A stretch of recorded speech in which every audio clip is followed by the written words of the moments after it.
Hello. Welcome on back to my channel. I hope y'all are doing well. Today I'm going to take this no makeup look that I created on our beautiful model Autumn and build on it to create something a bit more dramatic, maybe for a date night or just a girls' night out on the town. So without further ado, if you want to learn how I created this look right here, then keep on watching.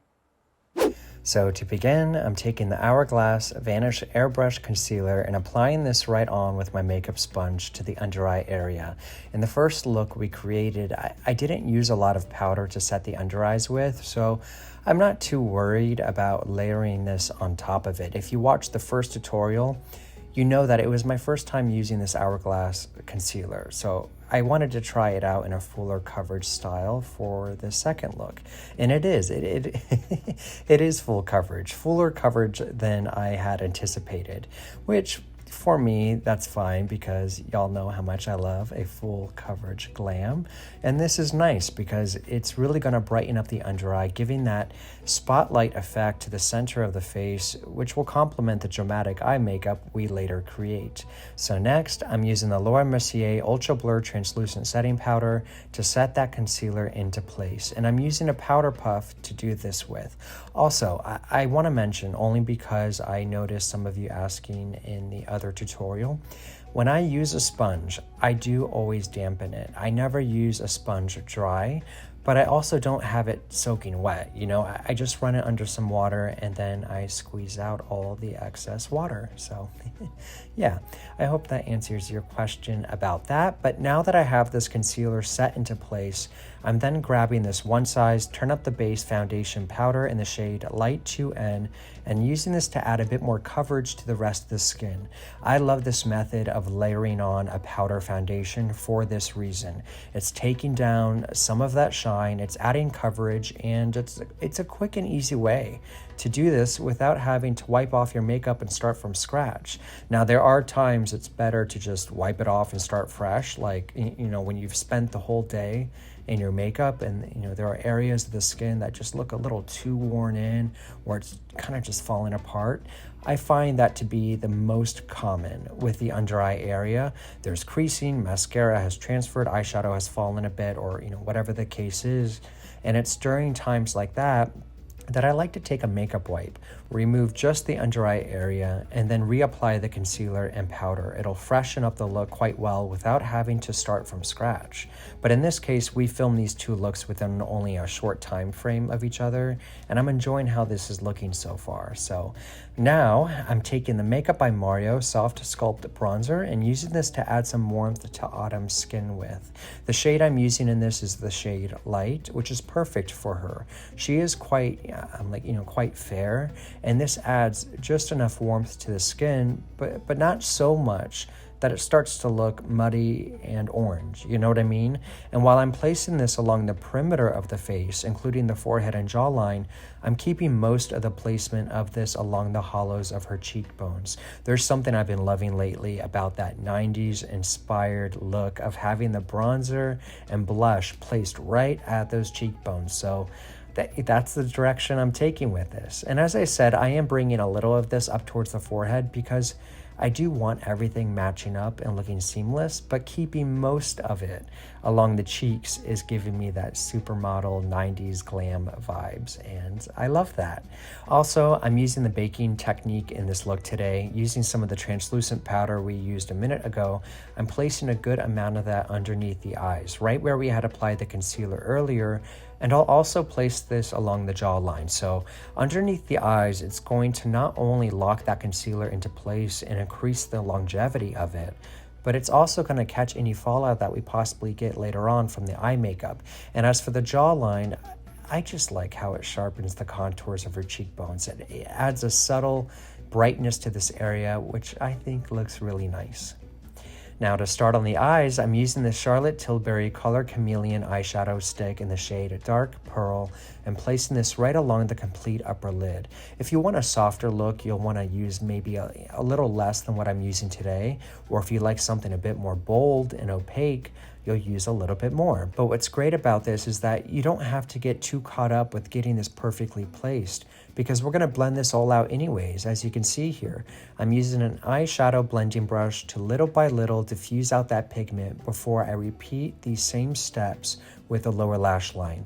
I love these eyeshadow sticks, and I always have. In fact, I think they're one of the first Charlotte Tilbury products I ever purchased. They're pigmented, they glide on, and they blend out easily. The only thing is you don't want to wait too long before you start blending them out, because they do dry down and stay put. So you kind of want to be quick with it. But anyway, next up, I'm using this shade here from the Urban Decay Naked Cherry palette and placing this right on top of that shadow stick.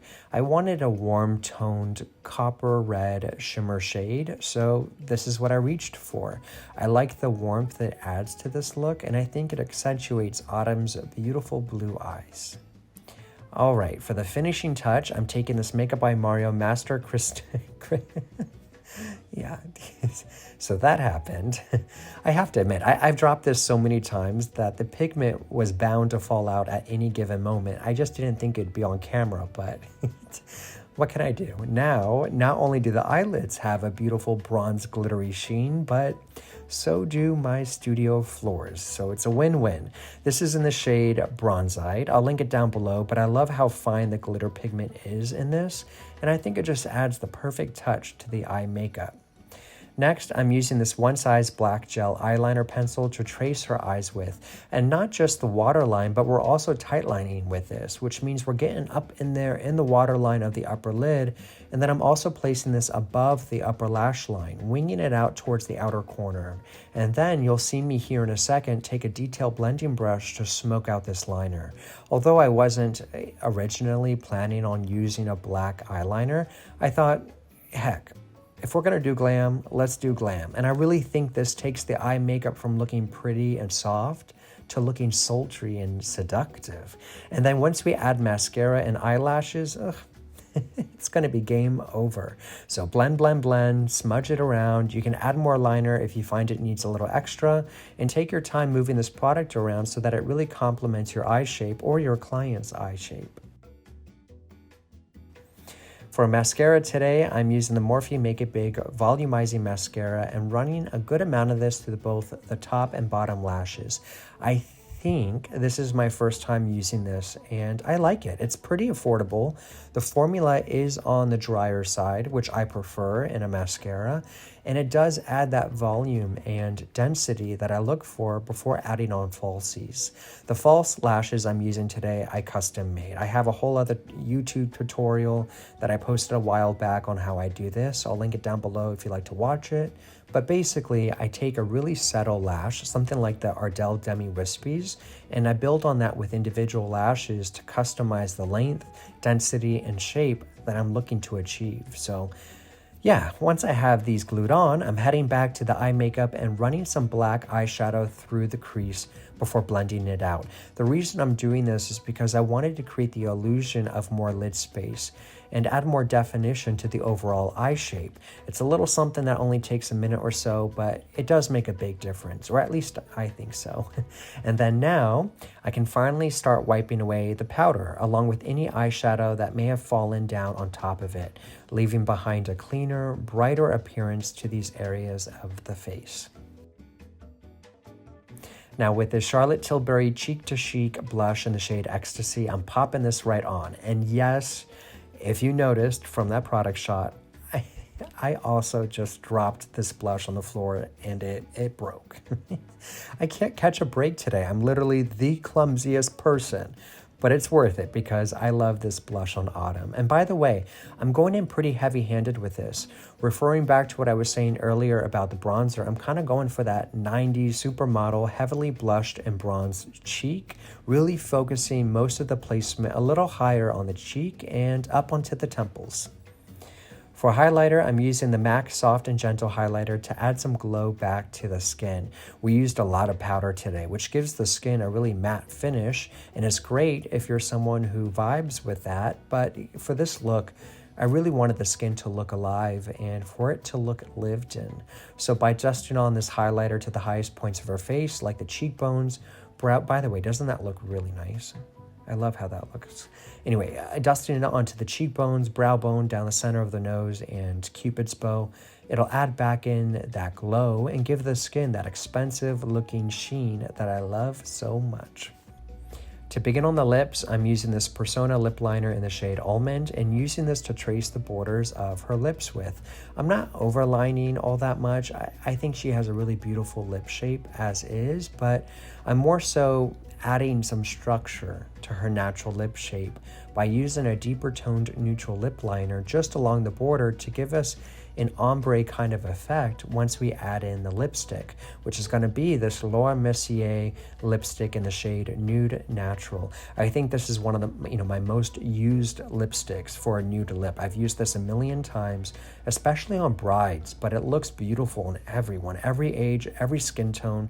Just a little in the center paired with a good lip liner is all you need. Unless you want a glossy finish, which I do, of course. So with this Rem Beauty lip oil in the shade Mint Condition, I'm applying this right on top. Looking at the lip oil in the packaging, it looks like it might have a bluish tint of color, but not to worry. It applies on totally clear while not just giving the lips a shiny finish, but also keeping them hydrated, which makes this the perfect last step in how our model and I took a natural no makeup look and made it super glam.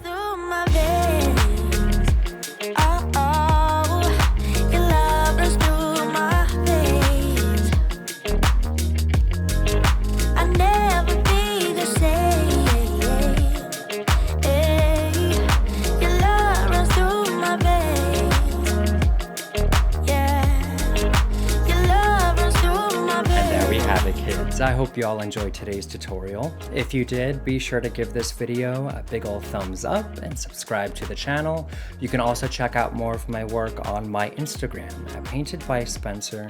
And until next time, I'll see you soon.